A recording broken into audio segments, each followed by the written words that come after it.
Alors nous voici revenus à notre petit chantier concernant le hardtop, concernant la peinture auto. Donc je suis à la dernière étape, au poly illustré. Donc là je vais découvrir avec vous, je l'ai déjà fait sur d'autres pièces, mais sur d'aussi grandes pièces je ne l'ai jamais fait. Donc ma méthode, ça consiste tout simplement à polir la pièce qu'on vient de vernir avec du papier 1500, du papier 2000 et du papier 3000. Je vais le faire avec la machine, avec la ponceuse orbitale, sur laquelle j'ai pris le soin, vous avez vu ici, de monter un pad. Alors vous trouverez ça, voilà. Vous voyez, c'est un pad qui fait un peu plus d'un centimètre d'épais, je dirais 1 centimètre, centimètre 5 à peu près, 15 mm. Et vous pouvez le monter, c'est un pad souple. Alors l'intérêt de monter ce type de pad sur la machine avant de faire un poly illustré, c'est de suivre en fait les arrondis de la pièce que vous êtes en train de polir.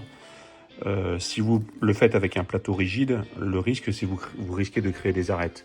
Bon, ça sera des arêtes minimes puisqu'on est sur un papier qui n'est pas très abrasif, mais ça serait un petit peu dommage de créer des facettes en fait de ponçage. On veut faire mieux. Si on fait pire, je vois pas l'intérêt.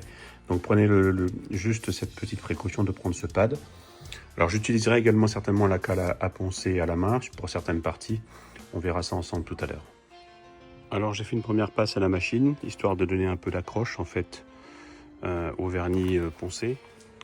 Alors la première passe au 1500 est terminée. On voit en fait que le vernis est complètement poli, hein, vous voyez. Donc là je vais passer tout simplement au papier 2000. Là je ne vais pas utiliser la machine parce que là on commence à se rapprocher en fait de la zone sensible. Il faut faire gaffe de ne pas bousiller la peinture qui est en dessous. Donc papier 2000, la cale et éventuellement la main, voilà. Et puis toujours avec de l'eau. C'est parti. Alors n'exercez pas une pression sur la cale. Contentez-vous de passer simplement le papier sur la surface. Voilà.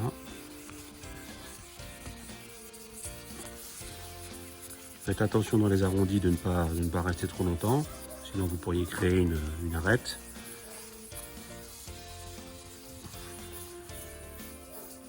Bon, voilà. Donc là je fais par quart, vous voyez. Bon, on se retrouve tout à l'heure quand j'ai terminé cette passe en 2000. Bon, la dernière étape avec le papier de verre. Donc là, on est sur du 3000. Hein. Donc là, pareil, toujours pareil, on va y aller à l'eau. Et on va faire revenir le brillant originel du vernis.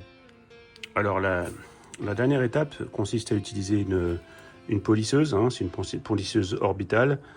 Je l'ai acheté chez Maniacoto, mais vous en trouverez partout. Il y en a vu sur Amazon, il y en a partout.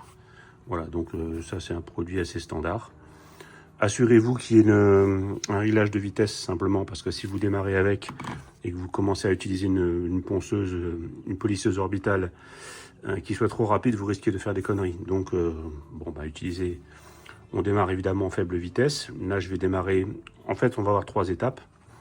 La première, c'est passer la peau de mouton avec un produit assez coupant, hein, assez abrasif en fait, on va dire, pour ramener le maximum de brillant du vernis et en même temps effacer les plus grosses traces de griffures, de ponçage en fait. Hein, voilà.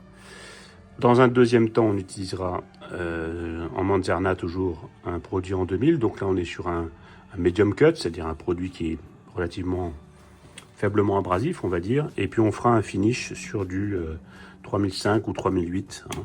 J'ai même du 3000 ici dans la boîte. Donc, alors évidemment, pad différent. Alors, le premier pad, ça va être la peau de mouton. Je vais passer avec les V-Cut.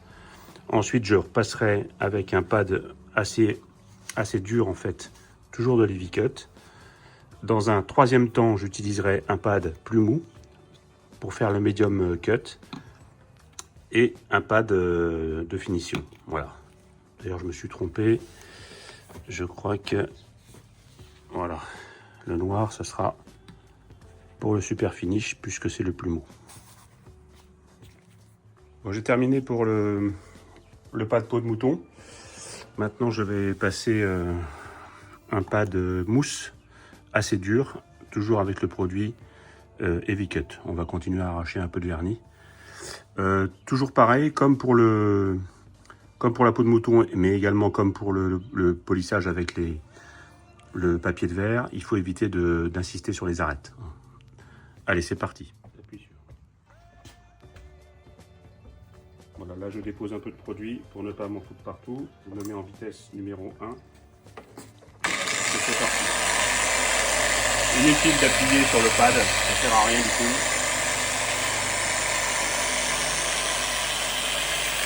Donc là je vais juste étaler pour l'instant le produit.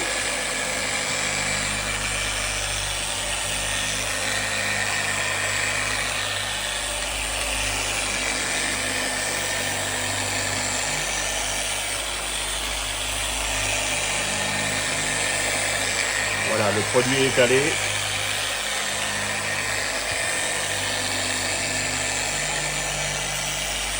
Pour pouvoir passer en vitesse supérieure. Je mets en vitesse 3.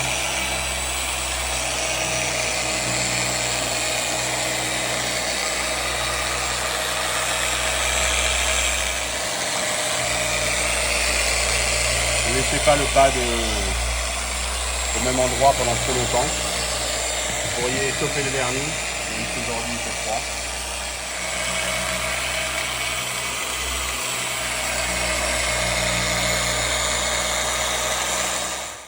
Bon voilà, nous sommes rendus à la dernière étape. Donc j'ai pris le pad le plus tendre, hein, le plus mou. Et puis ça doit être du 3008 je crois. Voilà, du 3008, voilà. Je vais vous montrer à quoi ressemble déjà après le passage du 2000. Voilà, on a quasiment quelque chose de terrible quoi. C'est juste un miroir. Allez, je passe cette dernière passe de polish et puis je vous retrouve pour la conclusion de cette dernière partie de tuto sur la carrosserie auto de nos Élise. Bon, le matériel de polissage est rangé. J'ai également mis mes pads au trempage, puisque ce sont des pads qui se nettoient. Hein. Vous les trempez dans l'eau, vous les rincez avec un peu de savon. En ce qui me concerne, je nettoie avec un peu de liquide vaisselle. Voilà. Bon, nous arrivons enfin à la fin de ce tuto, qui se sera donc déroulé sur 4 épisodes. Donc voici le hardtop. Hein. J'espère que vous voyez un peu le résultat. Bon, ben c'est tout simplement ultra lisse au toucher. Hein. Il n'y a quasiment plus de défauts. Il reste ce qu'on appelle des petits trous d'évacuation des solvants au niveau de la charge. Je dois en avoir un qui traîne par là, je crois. Alors, il y en a un ici. Je ne sais pas si vous le voyez, je ne sais pas si la caméra va faire la mise au point. Voilà, vous le voyez là? Voilà, ça c'est un tout petit trou en fait. Je me suis renseigné sur internet parce qu'en fait, je ne voyais pas quel phénomène pouvait créer un trou en fait. Et bien tout simplement, les solvants de la base qui sont sous le vernis ont tendance à vouloir ressortir pendant le séchage et ça crée quelques petits points dans ce genre-là. Voilà. Alors je sais pas s'il y en a d'autres sur le dessus. Bon, toujours est-il que voilà. Voilà un résultat qu'on pourrait avoir, je pense, chez un professionnel. Alors évidemment, chez un pro, ça sera certainement encore meilleur. Peut-être qu'il n'y aura pas ces 2-3 petits trous qui traînent sur le hardtop. Mais je suis très satisfait. Voilà. J'espère que tout ce que je vous ai dit vous servira. Et j'espère, comme d'habitude, que ça va vous donner envie de vous y mettre. Hein. Il n'y a pas plus satisfaisant que de faire le travail par soi-même. Là, j'ai un hardtop qui est complètement lisse, hein, parfaitement protégé et qui va durer très longtemps. Alors, je ne peux pas vous donner de conseils sur la protection en fait de vos peintures parce que je n'y connais rien du tout. Je sais qu'il y a des traitements nano, qu'il y a des traitements céramiques, qu'il y a des traitements, voilà. Bon, pour moi, tout ça, c'est un peu de la flûte. Hein. C'est pour les gens qui en fait gardent leur voiture dans leur garage et aiment bien se peigner dedans. Hein. Donc, mais parce que ça fait miroir. Moi, en ce qui me concerne, je veux juste avoir une voiture jolie à regarder, facile à entretenir, parce que ça, c'est l'avantage d'avoir un hardtop lisse comme ça et d'avoir des parties de carrosserie qui sont en bon état, c'est que pour la nettoyer, ça va vachement vite. Voilà. Hein. Vous mettez un petit coup de mousse, un petit coup de Karcher pour rincer et terminé. Bon voilà, je vous dis à bientôt pour d'autres choses. Peut-être que je ferai un tuto, je vais installer de la moquette, de